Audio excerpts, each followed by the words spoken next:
His goal, he says, a great rejuvenation to transform China into what he calls a modern socialist country. The Chinese Communist Party, led by Xi Jinping, must overcome numerous internal and foreign obstacles in order to maintain China's standing as a major power. Since the party led by Mao Zedong overthrew rival nationalists and established the People's Republic in 1949, the CCP has held a monopoly on power. More than 90 million people are members of it. China's worldwide power has been asserted by leader Xi Jinping, who has restored the party's major role in society and solidified control over it since 2012. What does the CCP think of Xi Jinping's leadership? All eyes will be on one man in the run-up to the Chinese Communist parties. Prior to the Congress, the CCP made great efforts to suppress any cause of what it considers to be social instability in order to create the conditions for a smooth party Congress. Nevertheless, a rare public demonstration against Xi's rule that occurred in Beijing demonstrated how unrest is simmering beneath the surface. Like all previous protests, this one was swiftly put down by the police, and internet mentions of it were removed. What happened to the demonstrator is unknown as of this writing, but given how the party typically handles Xi's detractors, the punishment is probably going to be severe.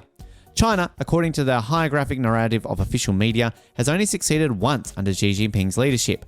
It is required of the entire party to learn Xi Jinping thought. Because of this, it is generally anticipated that Xi will assume at the 20th Party Congress, a record-breaking third term as General Secretary of the Chinese Communist Party.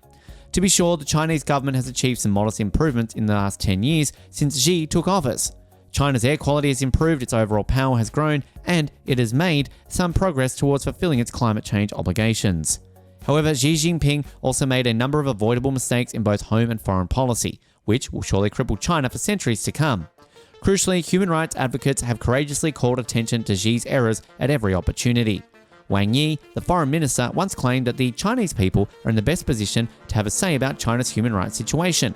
However, the CCP under Xi has gone to great lengths to silence its critics of human rights, as opposed to welcoming constructive criticism from the Chinese people. What are the situations that have led to this crisis? Examine Xi Zhonglung's situation. After calling for the resignation of the Shanghai Party secretary due to the humanitarian disaster resulting from the city's 3-month lockdown in the spring of 2022, Xi, a dissident from Shanghai, was first detained and then arrested. In addition, he denounced Xi's mad ambition for trying to maintain power by changing the constitution. Xi faced 7 police summons in 2022 as a result of his public criticism of Xi's zero-COVID policy, which he saw to be having terrible real-world effects in Shanghai. The majority of analysts today believe that China's economy has suffered greatly as a result of the zero-COVID strategy. The World Bank has reduced its growth estimate for the country from 5 to 2.8%. According to several analysts, China is no longer predicted to surpass the United States as the largest economy because of how severe the economic crisis is. But Xi's rule has been harmful in areas other than economic incompetence. Consider the example of Li Yuhun, who personifies the rule of law. Essentially, the 709 crackdown exposed one of Xi Jinping's biggest errors: his decision to reject a system based on the rule of law. Xi had the option of bringing China closer to the principles of international human rights law, which holds the powerful, including political parties, responsible.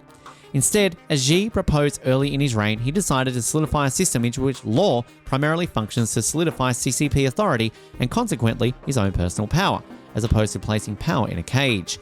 The party's leadership is upheld by the socialist rule of law, as stated optimistically in party papers. This power is entirely cage-free. In its evaluation of the state Xinjiang's human rights, the UN stated in August 31 that the Chinese government may be committing crimes against humanity. The study also made clear that none of the Uyghurs who had detained and put at re-education camps had access to the attorneys of their choosing.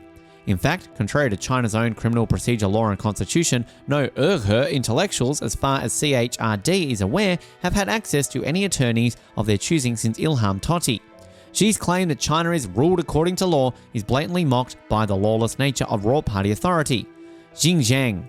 Thus, in a way, Xi's persecution of advocates for human rights, especially the legal community, helped to set the stage for his grave historical errors in Xinjiang, where rampant crimes against humanity, including the possibility of forced labor, would unavoidably sour relations with the West and affect China's standing in international supply chains.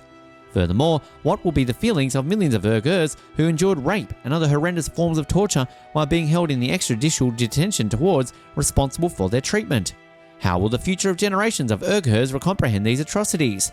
What would have occurred if Xi had paid attention to proponents of a democratic China founded on the rule of law, such as Zhu Xingzhong or Ding Jiaxi? it is plausible that there may have been a significantly higher level of genuine inter-ethnic peace and less strained ties with Western nations. Regrettably, though, Xu and Ding are still being held in custody following their covert trials. The world will probably see a true Yi-Yang Tang during the 20th Party Congress, a chamber where only Xi Jinping's voice is essentially allowed to speak. Synchropathic yes-men who solely repeat the eccentric dictator's thoughts are inconceived by the CCP to demonstrate their allegiance. This is deliberate groupthink that has the potential to cause major policy catastrophes. The Chinese people, especially the courageous human rights advocates in China, should be the first to be heard by the CCP in order for it to make the necessary corrections and regain its renowned vibrancy. From this, we can out that the CCP is not happy with the way the government is being run by Xi Jinping. Let us look into the power structure in the CCP. The CCP holds a National Party Congress every 5 years to elect leaders and establish important policies. This is not to be confused with China's legislature, the National People's Congress, PDF. Members select the Central Committee during this period. The committee is made up of around 370 members and alternates, who includes ministers, military officers, senior regulatory officials and provincial leaders. The Central Committee, which serves as the CPP's equivalent of the Board of Directors, is obliged to convene plenums, or annual meetings. The Politburo, consisting of 25 members, is likewise chosen by the Central Committee. Subtle, behind closed doors talks are used by the Politburo to select the Politburo Standing Committee in turn.